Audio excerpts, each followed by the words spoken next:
Hello, Dagobert, and thank you for joining the call. Yeah, hey Arnaud, nice to meet you. Nice to meet you too. Um, I I did a lot of preparation because I wanted that interview to be super sharp and super focused. And then I realized that so I think I went through all your life, Oh my probably. God, okay. Not all your life. No, I'm joking, but and I realized that so I prepared questions and everything, and I realized that you did much more interview as I do. You probably have much more experience than I have running interviews, and I felt something kind of special when you were interviewing people, where like it was super calm, super relaxed, and I was like, okay, let's just go into the talk without any particular agenda, and let's run the discussion and see what comes out. Yeah, I used to prepare also because I was stressed when I started doing interviews. And I think at first it was because of time. I'm like, oh, I don't have time anymore. I'm just going to do this interview. And man, at first it's because I didn't have time to edit because editing takes so much time. Yeah, And so now I don't edit and I don't prepare. And I'm just talking for 30 minutes. And what people told me is that they kind of prefer it because it feels like you're with the person, yeah, you know? And I used to not listen to too many podcasts, but I started listening to some recently. And now it's annoying when I hear like the edits, when I hear like the sentences are a little bit cut, like they try to stay. And so now I think the good approach is to have like completely free forming conversation. And yeah. then if you want nice short uh, moments, you can just make shorts. And you can have like shorts, which are going to be like 30 seconds, like just like pa pa pa pa, you know? And then you have like the long free flowing and people can just listen. Because like when you listen, you're really focused. You're like at the gym, you're walking, you're driving. So it's fine. It doesn't have to be value, value, value. It can just be, Yeah, there's value in not trying to focus on value. Yeah. absolutely. Particularly when it's human, and I think that leads us naturally. So I'm the first impressed. Naturally, that leads us to. I wanted to talk to you about your Twitter account. I mean, it's not the main thing, but at first I was looking at what you did. Um, how I felt on you with I felt on your account with its launch day. We're gonna talk about its launch day a bit later.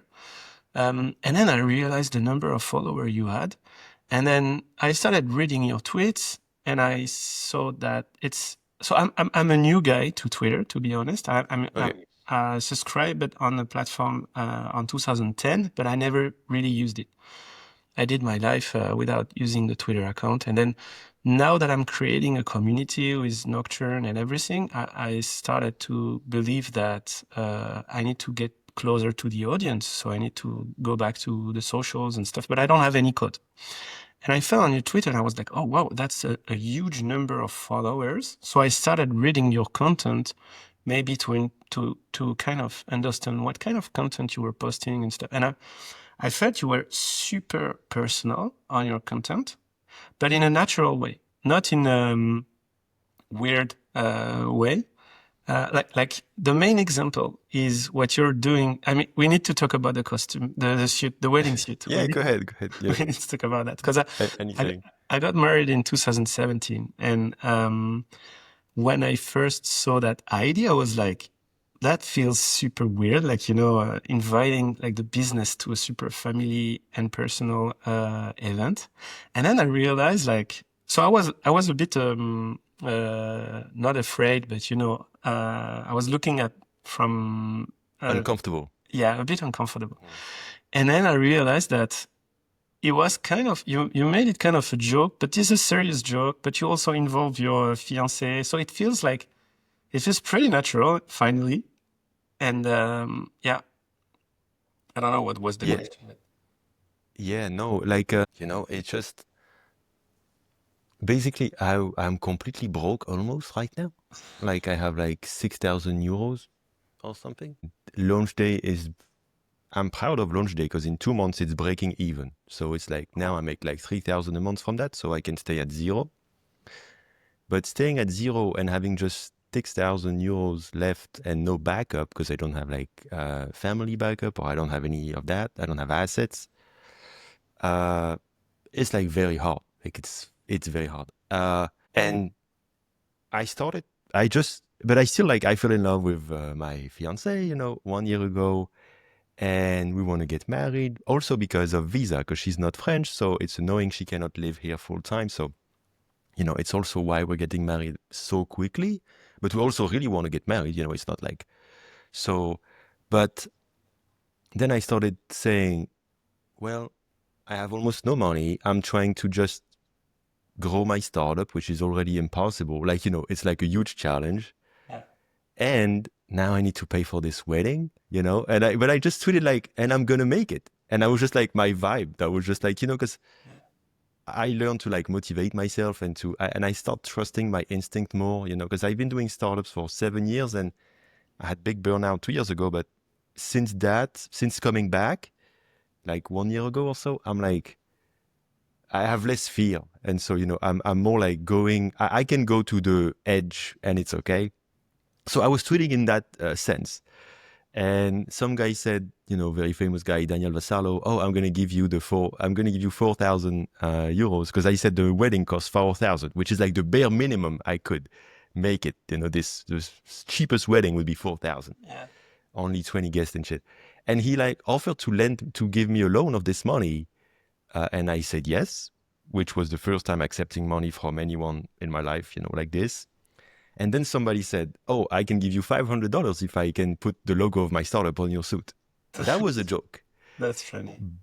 That was a joke, but I retweeted it. I was like, it's just fun. So I just like retweeted and said, hey, anybody else want to do that? And I had like 20 people say, yes, I want. And so I'm like, oh, wow, that's product market fit. That's like, like you just make a tweet and you have 20 people say, yeah, take my money. Okay, you have something.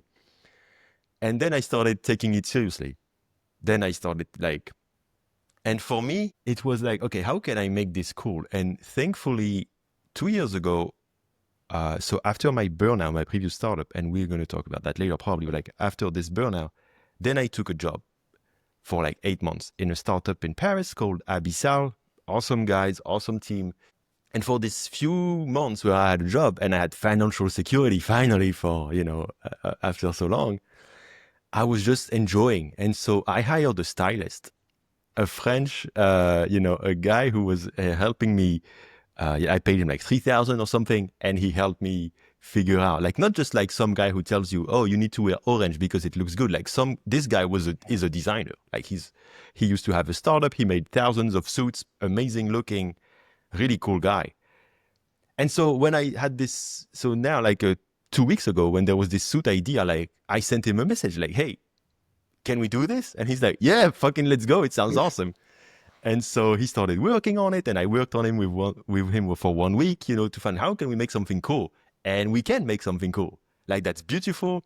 And then it became like a product. Like now this suit is not just like, just a joke. It's not a joke actually. It's like, and it's good because I had no idea. I wasn't super excited about this wedding. I'm excited about getting married with my wife, but I'm not excited about this wedding. It didn't feel like, I didn't have much money. It seemed a bit, to be honest, a bit boring.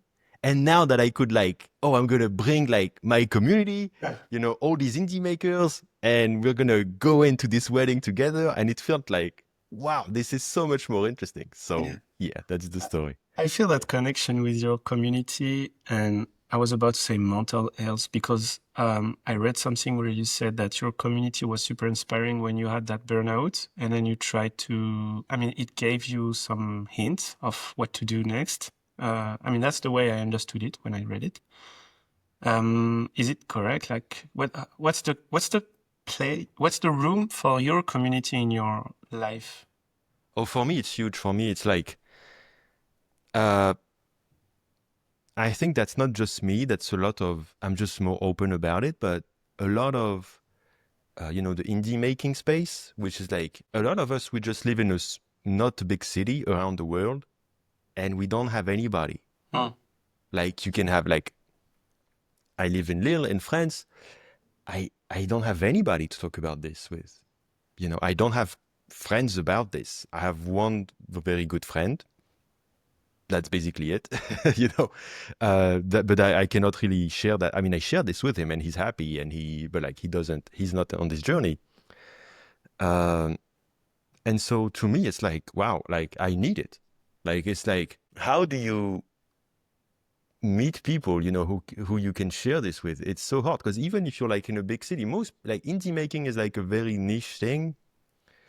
Lots of entrepreneurs are going to raise money, which is cool. Also, actually, I'm starting to think of maybe doing that someday, but for something else. But just this dream of like, oh, you want to build your own thing and something that you really care about and hopefully make a living with it, usually like in the digital, online space, we are not surrounded by people like that. So we have to find them. And so,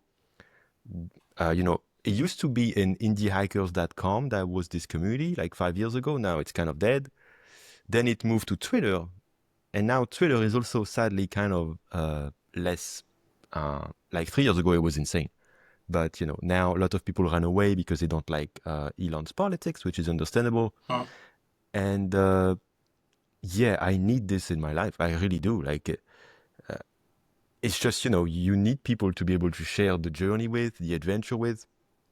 And just being alone, doing that, it's too hard. And so that's the main value, I think, of this. And so that's why it's natural for me to be like, when I was trying to convince my fiance to go with the suit, at some point I was literally almost crying because I was like, but this is my people. I want to bring them to my wedding. I was serious about it. I wasn't like bullshitting. I was like, no, but like I have literally no friends coming to my wedding. I want them here. Like it was like so fucking important to me.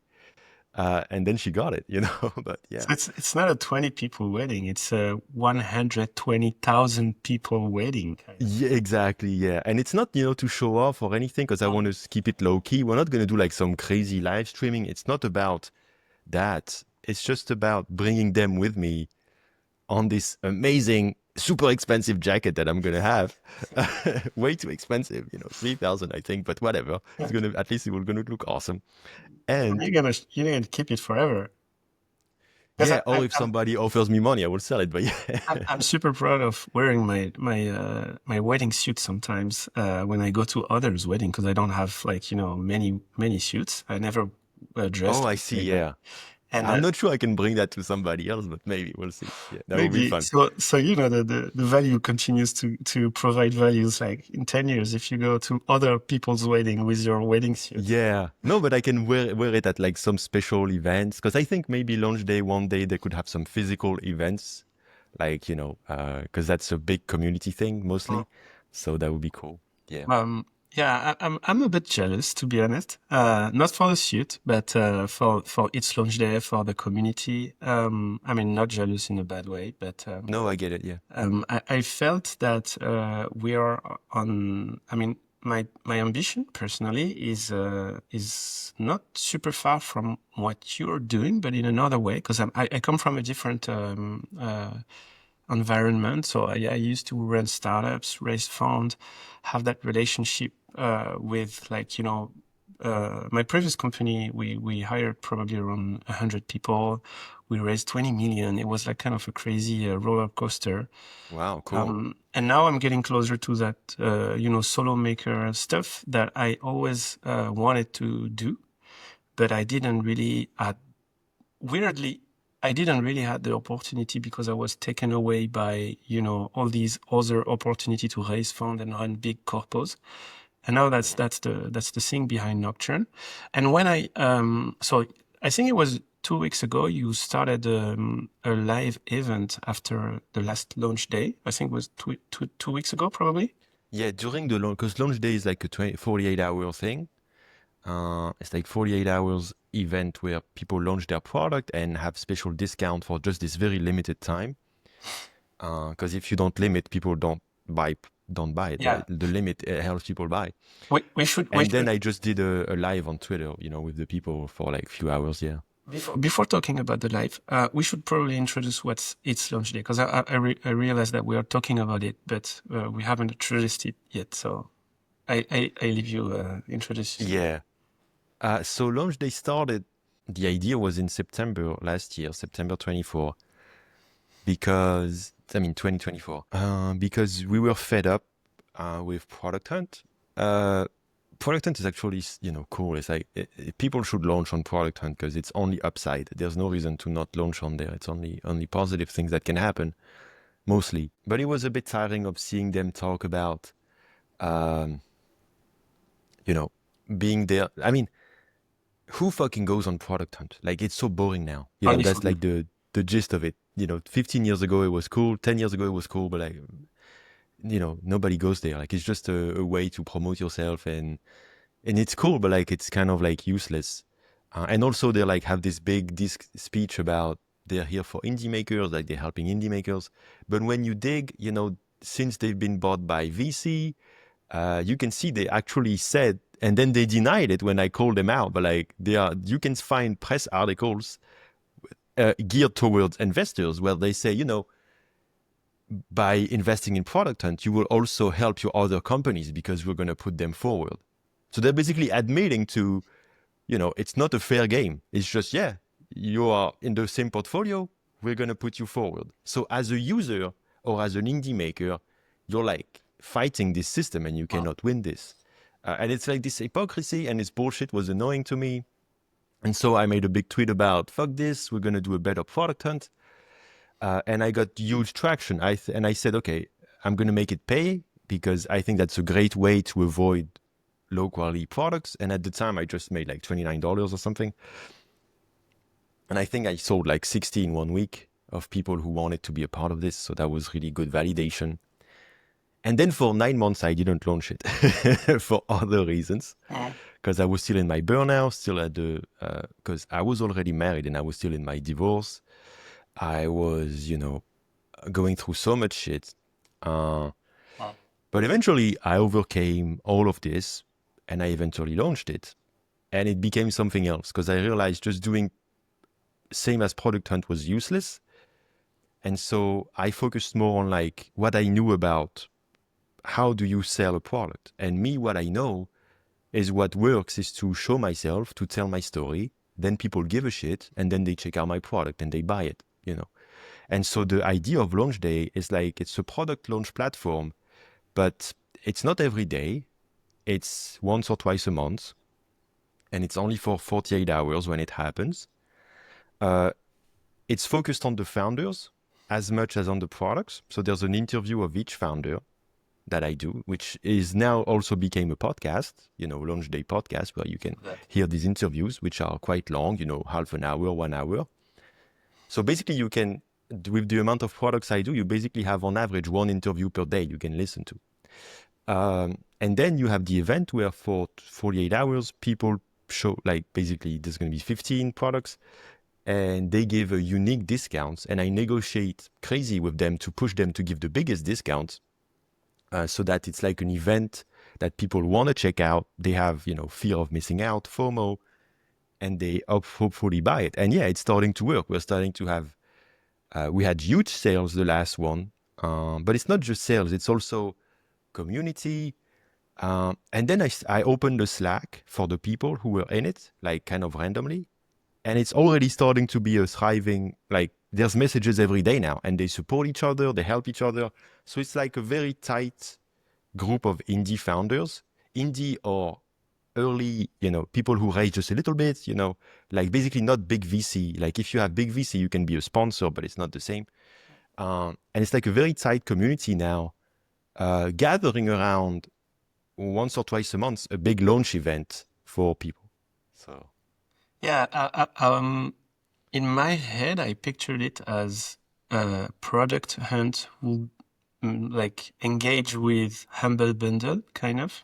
But I kind of missed that community at first. And then I realized when I came to that event that you were running on Twitter, that it was like a community. People were engaging in discussions and stuff.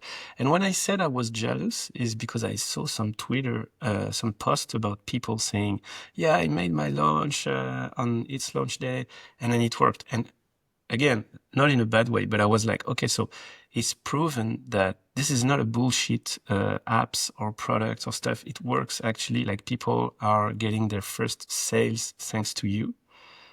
So it's mainly for a SaaS product, I would say, probably. Yeah, I also, select products to make sure, well, first of all, to make sure the guy is, or the person is cool, because somebody, you can see, like, I asked them to tell me about their story, and some people, they just say, this is my product. Yeah, well, I don't care. I just want somebody who's opening up a bit, because it's about connecting. So I don't say yes. And I also don't accept people who's not going to give a big discount, because they just want, like, to launch on 10 platforms. I don't care about that. I care if they want to, be a bit involved. And so because of that, I will also say, for example, if somebody wants to launch their product and, like, for example, somebody wanted to launch something for education, for schools and kids. And I just told them, it seems good. I'm happy to take you in. It would be awesome to have your story. But, like, I'm not sure you're going to get much sales, because right now my audience is mostly indie makers. So I don't really see it. But if you're game, I'm happy to, So I'm honest about it, because I'm really trying to help. Like, I'm really trying to do that. And yeah, I don't want people to, and also for me, I don't want to show, oh, we had 0 sales. I have this challenge also to myself. Yeah. Every launch day, I'm trying to find a balance. I'm trying to have at least one kind of star type of person.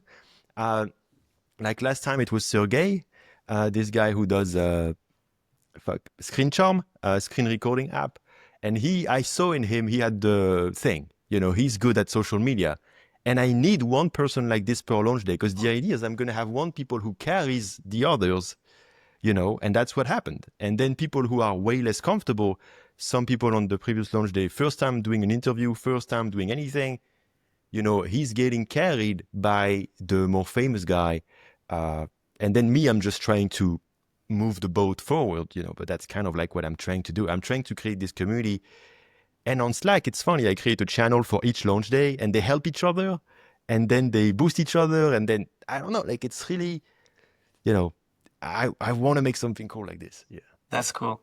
It's cool. It feels good to see that there are initiative that works and that drives positiveness. The main takeaway I have when I listen to you and when I read your content and when I observe what you're building with your community within its launch day and everything is that honesty pays. Like the probably the most clever way to do marketing is not doing marketing, is just being honest and transparently share your adventure. But you said the opposite in Harvard podcast, like probably six years ago or something like that. I've followed In that. what? You said that you were strategically like writing your content, like you were a mix of transparency and strategic. You were talking about level Levels, yeah, clear levels. Yeah. which just Yes. bulk tweet whatever he has in mind and it works, while you need to ask yourself a bit more in advance, what should you write, what. Yeah. So that's, you said earlier something in that that you said, you see, I had a lot of followers, and you looked at what I was posting. And so I need to be clear. I didn't grow by posting that. And that's interesting difference to make. And I even, I have also a course about how to grow on X Saw that I did 3 years ago. That was really, really good. I updated it recently to the new algo, so it's still relevant. But it was mostly when I was around 10K and I started growing up to 50K. That's really explaining my way to go there. And I'm not sure everybody can start with being authentic, because it's very scary. Like, my first start on Twitter was 4 years ago. And that's just me looking at people saying, hey, what are you working on today? And posting a link to my startup, my previous startup, which was a logo generator called Logology. that. And 10 times a day, I would just reply to people with just, here's my product. That was just spamming my product. That was my whole thing. And one day, one of these replies got traction, and I got 2 sales in one day, which to us was huge. And it was crazy. And then I started doubling down on it. And then I wanted to grow, because I see the more I grew on Twitter, the more customers we had. And we went from basically making 200 a month to making 3,000 a month after 6 months of me being intensely on Twitter and going from 0 to 6,000 followers or something at the time. But I did that by, focusing on like replying to people every day, engaging, making friends, and then, trying to find relevant content to make. So I explain all of that in my course, but like this is a different strategy. And I think I'm not sure I could do what I do now. Like it's because now I have so many friends. Yeah. Because I used to do 250 replies a day for 6 months or 1 year. Wow. And like actually taking some time, it would take me a whole day. I was just connecting with people. I was just like, I didn't know at the time, but I was basically networking, which I never thought of doing. But like, I was just making friends and participating in the community. And then that got me to a certain position. And so then the problem is it also made me burn out because that's so exhausting and that's so scary when everything depends on social media. Then any change in algorithm can kill you. That's very, very stressful. So now that I'm back after this burnout and this recovery, I have a totally different approach. And I'm like, okay, it's not worth it. So now I'm just going to go, how can it be easy? To be honest, I was almost giving up on X, on social media. I was almost giving up because it was too stressful. And then I said, like, well, if I'm going to give up, at least I'm going to give up by being myself. And I just started posting whatever I wanted. And I posted super crazy shit, super personal, super like dangerous shit, but I was just like, fuck this. And I lost many followers for a while because I went from like, funny, cool guy to like saying crazy shit. But I was like letting out everything I was thinking, everything that was still stuck that I was afraid to say. I was cleaning myself, and then I found some people liked it. And then I was like, oh, cool. So I can just be authentic and, I don't have to be crazy all the time. It was just a phase, but I can be like authentic and I still get people who give a shit. But I don't think I would have had the confidence to do that. If you start with 0 followers, it's very scary. So I understand, I think, and I remember talking about it in my course 3 years ago. I said, once you become big, you need to stop trying to make friends and just start to be yourself. That's the long-term view. But I didn't do it at the time, but I remember thinking about it already and talking about it. Yeah, I feel very much what you're saying because, so as I said, I started Twitter like like in 2010, I think. And then when I went back, I was like, okay, now you gotta know the rules, like how it works. So you're gonna grow your subscriber accounts, and then it will probably lead traffic to the landing. And then I was like asking ChatGPT, what should I tweet? Because that's the thing is like, I never felt that I should share what I have in mind. Like, it's like kind of but then I realized that I was getting into communities in Twitter where you can post shitty posts and then you have like replies and people who post and then you get your number of followers that increase. But I was at some point after a few days doing that, I was increasing my number of subscribers, but I felt like I was just producing noise in a very noisy platform already. And I was like, Yeah. I took that decision like probably a month ago when I went back after a few days of trying, I was like, no, I don't want to do the things that way because, I prefer, doing other things than just forcing me to post things. So I felt better as not posting every day, not looking at my subscriber numbers, but I try to, every time I post, like, this morning, I posted something about a kind of an epiphany I get with Nocturne, where I realized that I was not building a community after all. It was not the thing I wanted to build. Okay. It was not my contribution to the maker environment. It was not that way. But anyway, so every time I tweet, I'm like, yeah, this is kind of. I hate the expression I was about to say, like giving birth to, an ID, not giving, well, anyway, no, I don't. No, I get it. Okay. Well, you probably understood, but, so singing that way, it feels much better. I was about to ask you that because first, Sorry, I'm making long sentences, but Yeah, it's okay. Nocturne has a special history with Burnout. It used to be the two of us. I was myself with a co-founder. He left the adventure because of a burnout. Actually, in March 2025, so it's pretty recent.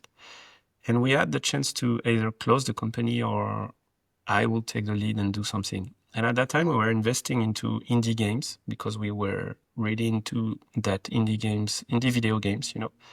Yeah, yeah. And that's the market is suffering and everything. And that's how the idea of helping builders came out. It's like enlarging what we were doing with indie games. And I often had that idea of if we never had if my co-founder never did his burnout, then a lot of good things, even in my personal life, would not have happened. So I do feel that it's a tough moment. I never experienced it myself. And I saw that you were mentioning it in your Twitter. And I was like, how does it feel to experience that? How can you feel it coming? And what comes out good of that experience? So, Yeah, there is three questions in one. It's a bit no, tough. don't worry. Yeah, I had a smaller burnout when because I did freelancing for like 15 years before doing my startup, or let's say 12 years. And I had a burnout because first time when I was 27, 26, wait, no, 25, I think, because I was struggling to get clients, and then finally it clicked and I had lots of clients at once. So I said yes to everything, but it's because I was kind of starving.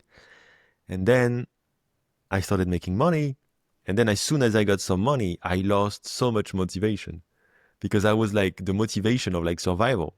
And then I started surviving. And then I had 8 clients and I had to finish all their crazy projects, which was possible if I had 24 hours adrenaline of fearing that I cannot pay rent for 3 months. I could have done it. But then once I started getting money, because, I started getting prepayments and like down payments, then I lost that energy. And then I had to work and I didn't give a shit of most of these projects. Not really. And so I completely burned out. I refounded half of them and I like stopped and I took a long break. I disappointed a lot of people. It wasn't cool at all. I apologized many times after that. But anyway, that was my first burnout when I was freelancing. But then I thought, when I had my own startup, I thought, well, it's my own thing. It's my dream. I'm doing my dream, my thing. So motivation comes from inside. Mm. So I don't care. I'm not going to burn out. So I was working like crazy. And so this burnout was way different actually. So I had been building my startup with my ex because she was my co-founder also. Uh, she Logology. was the logo designer Yeah. for the logo platform. Yes, for Logology. For 5 years we did that. And, we gave everything to this. We was working all the time. It was very hard. Not making any money for basically 2.5 years. Then eventually I found Twitter. We start to get some money. It's way better. But it's like, I'm basically working all the time, and my way to solve my anxiety. And I had pre-signs of burnout. Like sometimes I thought I had, because it was at the same time of COVID. I thought I had COVID, but that wasn't actually. But I thought it was long COVID or some shit. And I was convinced it was that. So, but I just had symptoms of my body just like breaking down, of working so much. Um, And the funny thing, the funny thing about this burnout is it happened after success. Like after 5 years, we started making way more money. We were reaching 4 or 5K a month with the logo thing. And I had released my Twitter course, which was also making us 10K per month. So we finally go from, there was two of us. So we finally can make some money. We finally were making 10 or 15K a month after 5 years of mostly zero and then 2 years of 2 or 3,000. So, and in France with all the taxes, it's, you need you cannot just make 2 or 3. You need to make at least 10. So we were making 15. And that's funny. That's when everything started to collapse internally. Because what happened is it made me realize I wasn't happy in my life because I had put everything on the startup. And I thought, okay, if we just get to 10K, like that was just the obsession. If we just get to 10K per month, everything is going to be good. That was the idea. And then we reached it. And then I realized I was actually so disappointed in a way that it didn't solve anything. No. Like we were making money, but like I realized, oh shit, I'm actually unhappy with my wife. We're not like, there's a big problem deeper than that. I don't have that much money that I thought. I thought making 10K would make us rich, but with all the taxes and shit, it was basically, we couldn't even buy an apartment, or the only thing we could do is we bought a car because we didn't have a car. So we bought a car, but we couldn't do anything. We couldn't go do crazy vacations. We were still completely stuck and still had to grind every day. And then it was so disappointing. I didn't realize at the time, but then one day I go to get groceries, like walking, and my heart starts really racing and I'm almost fainting, but I don't know why. So I keep pushing, like always, keep pushing, like with a startup. Then I almost faint twice. I go get the groceries. I come home after 1 hour, and then I go to bed or something. And then the next day I cannot get up. Like I get up, but then my heart goes so fast, I need to sit down. And I start, and I bought like an Apple Watch or something. And then I checked and it's like 150. Like just sitting down, I go from 50 to 90. Just sitting, it was 90. But 90 like panic, and then getting up is like 130. And for me, my normal is like 55 or 60. So it was just like if I was in panic mode, just sitting, and then everything started, because like all of this crazy grind of like 10 hours, 12 hours a day, going on Twitter 6 hours a day, replying to everyone, connecting, getting people to my website in cool ways, not, just by being cool and making people kind of like me. Eventually, all of this seemed, I think it was because it was all for nothing in a way, because the prize wasn't worth it. And I just finally realized. And then, so my body started completely refusing all work. So for 5 weeks, I thought I had long COVID. I did all the tests, all the shit. I had nothing. And so eventually it's a friend of my ex who said that her husband was the same. And it was actually burnout and depression. But he was the same as me. He's like working all the time, always positive. And like I was literally stuck in my bed, not able to move, but still working and recording already some podcast at the time and be like, yeah, it's just COVID, completely denial about it. And then the day I realized, I told to myself, oh wait, it's burnout. Then my symptoms went 50% better instantly, just by acknowledging it's burnout. And then I had 2 years of kind of like recovery, and recovery is mostly rebuilding myself with a new framework of like, okay, this doesn't work. And so digging into how did I get there? How did I burn out? And so for me, the big changes I made is like focusing on purpose more than money, leaving my ex because we should have broken up a few years before, but the startup kept us together because basically she didn't want children. I wanted children. And we put it under the rug because we wanted to do the startup. But then eventually for me, I was more and more unhappy. And so, eventually it was better to split. We're in very good terms, amazing terms, but yeah, it had to be over. She still runs the company, right? Yeah, but like she, since she's not technical or anything, now it's a way for her to get clients for her freelance business. Okay. So you can still buy the automatically generated logos. She still sell a few, every week, and that's cool for her. Yeah, basically she kept it and I kept the car. Like she kept Logology and I kept the car. Like during the divorce, we found, okay, that's fine, Okay. And yeah, that's it. But I always felt that because I think I passed very close to that myself. But I have three kids. And this Oh is, wow, congrats. Cool. Thank you. This is probably a barrier to that because you don't have time I mean, it in a way it can also provocate burnout because it takes a lot of energy, but it's not the same energy. Like it gives you the ability to change between the energy you give at work during the day and then another kind of energy where you give, on the evening.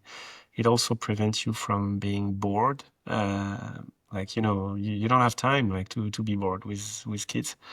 But so I always felt it's probably the reason I never had the chance to go so deeply in burnout. And interesting. I'm wondering what's my next questions, but I think I don't have much question. Yeah, we can just rest for 30 seconds and a new question will happen. Originally that series is what I envisioned was like maker stories, which is story of people behind products and behind things. I do that because the ambition of Nocturne is two things. I had that idea that morning, basically, so that every time you launch a product, you have that, you start talking a bit around you about your idea, your project, your stuff. Everybody seems excited about what you're building. Like Oh yeah, very dangerous. Yeah. it's super good. It feels super good. And then you tend to believe that this is a highway. And then you Yeah. building, I was the same. Yeah. you start building, and pretty quickly you realize that nobody cares anymore about what you're building. Your reach is not, I mean, you probably also harass people with the same topic every time you talk to people. So people get bored, or even you get dragged away by like people's ideas, and then you tend to either you lose the original energy or you take a different angle, or I mean the energy decrease kind of. And then there's something that some calls a trough of sorrow, which is like a bit of sadness that comes along the way because you realize that it's not that easy, and this is a super wide valley. And I realized that actually the ambition of Nocturne is to help people get through that. And there's two outcomes. Is That's nice. either you succeed and then it's good, or you fail, but it's also good because if we shorten that's timing. If you fail fast, basically that's what the YC will tell you. Like if you fail fast is also good value because you don't spend time working on something that's crap, that won't make it. Or if you realize that mainly, I like more to picture it that way. If you realize that you don't have the energy to drive that project because you're not passionate enough. I did another interview with someone called Jean Patry, and he was saying that if you want to make a good product, you need to be either completely sick of what you're building in a way that psychotic about it, or passionate about it. Otherwise, you will never reach the amount of time, the work needed, or amount, not the time, not more energy, the amount of energy you need to spend for it to move. Yes. Like if you think about its launch day, it will probably take a lot of your energy mentally inside, and you handle that because you really care about what you're building. You're like, in a way, this is what we No, I do. value, Yeah. patient. But anyway, so that truth of sorrow is what kills projects. I mean, it's the phase where most of the project fails. I don't know where I'm going with that. Like I started to talk about that, and then I felt in the process, in the thinking process. I mean, well, anyway. You know, it's interesting you talk about sorrow because something really changed in me this second time. Well, like, how can I say? I have a lot of, I had in the process of recovering for this burnout, so much sadness, so much disappointment, because it's kind of like child dream of like, you're going to build cool shit and you're going to make money with that. But then the world 99% of the time doesn't want that. It doesn't really work. And you can say that, yeah, but that's because you didn't do this or that. But the problem is, if you do all of this or that, eventually you don't have your baby anymore. Now it's something else. That's like And making it a real business oftentimes actually kills kind of the soul of it. And so the problem is, I think the sadness came from this of like, I don't want to be building a real business, like in a way. Of course I do, but like, I mean, I never did this just for money. I did this like, there's an aesthetic, there's like a dream, there's like some cool shit, like it's creative. And so there's this dichotomy and this sorrow of like having to fit in this game and, start. For example, for me, for launch day, I don't think I can get rich with launch day. Sadly, I don't, or at least not short term or middle term, because I want to make it accessible for indie makers. So I will never make it more than 100 euros, I think, because then you exclude too many people. So, and I want to keep doing the interviews, so it takes time. So I cannot do 100 a month. So I'm very much limited. But at the same time, now this time around, I kind of like, you know what? Fuck this. I'm not going to limit myself. I mean, I'm not going to sacrifice this vision. Because last time I realized even when you make money, it doesn't solve the deeper problems of your life. So now I'm like, okay, there is this sadness, but let's go all in. Let's just go all in my vision. And if I survive, it's okay. It's nice.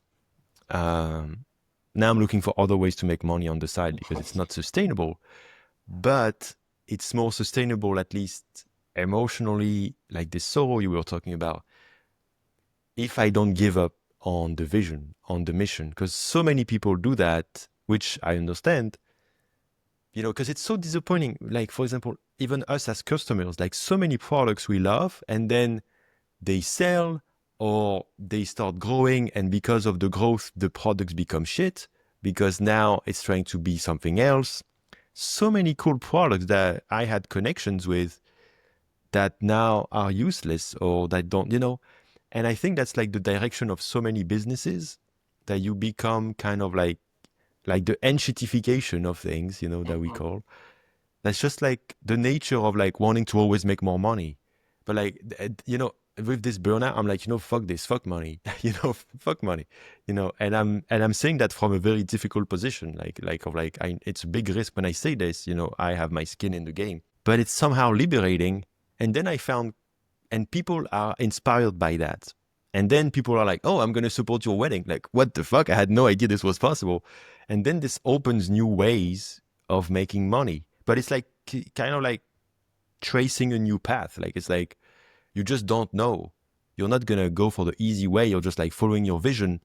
And somehow it's like I feel like this for 3 months now, like Indiana Jones when he's walking on this invisible path. It really feels like this. Like every step I'm like, I have no fucking idea how I'm not going to fall. And boop, oh shit, something happened. And then eventually, but it's a different game. Yeah. Yeah, it resonates a lot. I felt the same because when I was leading, I mean, that's the, yeah, I felt quite the same because like in my career, I see people do crazy shit, and I'm super impressed by people who make a living out of drawing, out of doing music, and I'm like, wow, if you look at all these people who are happy doing what they love doing, and meanwhile, and we were talking about, the opportunity to be a maker, solo builder kind of, and that has been taken away by the opportunity to build startups and stuff. And at that time I was younger and I was like, yeah, I think I want to be a millionaire. That's the point. And then you realize that you push hard, and some people that you believe achieve your own goal, and you're jealous, like, why I'm not reaching that point when I'm not that. And then, why can't I succeed in my own, like in the games I put for myself? And then you realize that because that was Jean Patrice says, and I'll put the link of that interview somewhere. Mm-hmm. It's like, it's all about passion. It's all about what you truly love building.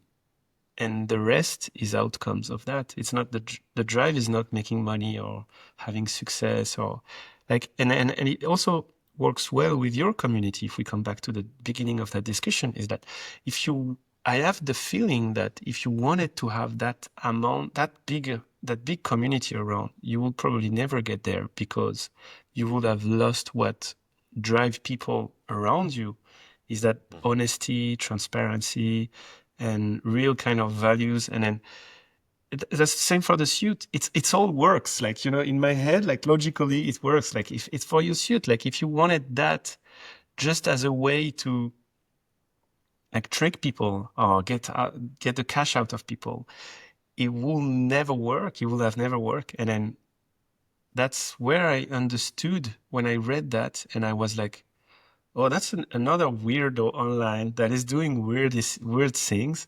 And then I realized that it was actually kind of fun. And even if I would never do it myself, but then still, so I was like, yeah, I need to talk to Dagobert.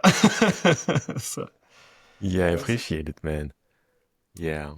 but I'm really curious to see how this wedding will be. I'm already seeing myself so happy with this suit and all my indie maker friends.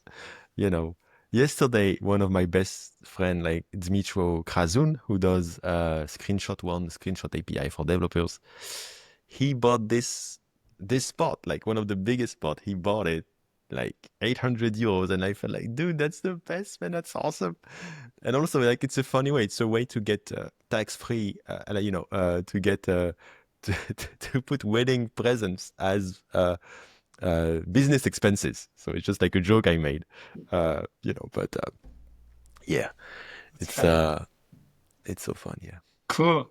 I think we did it. I think because I started the discussion where I have prepared so many things, but then I just wanted to let the flow on, and we I think did it was it. good. I think it's the good duration as well. I'll It seemed probably like, cut some part at the montage because I realized that people like also like very short. But I don't know. I don't. my only advice is you probably don't need to cut anything. Not even me right now. Not even this. You don't even need to cut it. Just put it out. I mean, I would just suggest that you do this, because if you do this, and there's a big chance you will realize people actually like it, then you have just saved yourself hours of editing Yeah, after every interview. And then you will want to do more interviews because it's true. it's so annoying to edit. It's So 4 times the amount of time per interview. I realized, like, I take 2 hours to prepare the interview, 1 hour to run the interview. It's probably around 12 hours to finish the editing and everything. wow. But it's also because I'm super slow. It's not. No, but even like I know, because I had another podcast for 1 year, and I was talking about burnout 1 or 2 years ago, and I was doing this editing, and I stopped doing this podcast because of this, because of the editing. And then this time I'm like, no edit, no anything. I just go on Riverside and I'm gonna check a bit the audio levels and the synchronization, and maybe if there was some some personal information that was shown during a screen sharing, I will hide it, but like it takes me, a few minutes, and then it goes out. Yeah, I would suggest you just do that. I'll see. I'll think probably I challenge you to do that, because I think it can open doors. You can always go back to a normal one after, but you might never want to go back. So yeah. Okay, I'll try. I'll see. Yeah, I'm like searching myself and my style a lot because, as I said, like I have no previous experience on that. But I'm like the journey a lot. So we'll see. We'll see if maybe I'll put two versions then. I'll put a long one and a short one. We'll see. And then we can do that. Be able to challenge the two versions and see which one it has the better retention and. But anyway, we'll see. It was super nice talking with you, Dagobert. I'm super lucky to have I'm super happy that you took the time to answer me on Twitter and then accepted that interview. I wish also you all the best with your wedding. Thank I you. still see that there is probably few spots remaining on your suit. Yeah, there's only a few. There's like the best spot is like in the back, like huge spot, and it's like a bidding. So there's like 3 people who bid, and right now the highest bid is, I think, 1,600 for this spot, which is the best spot. But other than that, there's still a few spots left. Nobody was buying the spot on my heart. And so I thought what I'm going to do is I'm going to do a QR code, and then you can just pay 100 or less and you're like on the page from the QR code. I think that's like a cool idea too. So even people with a low budget, because a lot of people, they just had 50 or 100 and spots started at 300. And because, there's the cost of the suit, and I was thinking with my stylist, whatever. I still need to make a little bit of money from that, to help me pay for my wedding. But so, yeah, there's still a few spots left. You can see on Twitter, Dagobert, Dago Renouf on Twitter, and you can find this suit thing I'll put and all send the me a link. DM. I'll put all the link on Yeah. the description so people Yeah, will. it's going to be until mid of August, because then we need to, there's all the tailoring. So Yeah, or probably the episode is gonna be released end of August, to be honest. We'll see. oh, so it's too late. But the QR code thing will still work, I think. So Okay. yeah. I'll still So put yeah. the link. Yeah, 100%, man. That's Well, cool. thank you very much. Have a good day and talk to you soon, hopefully. Yeah.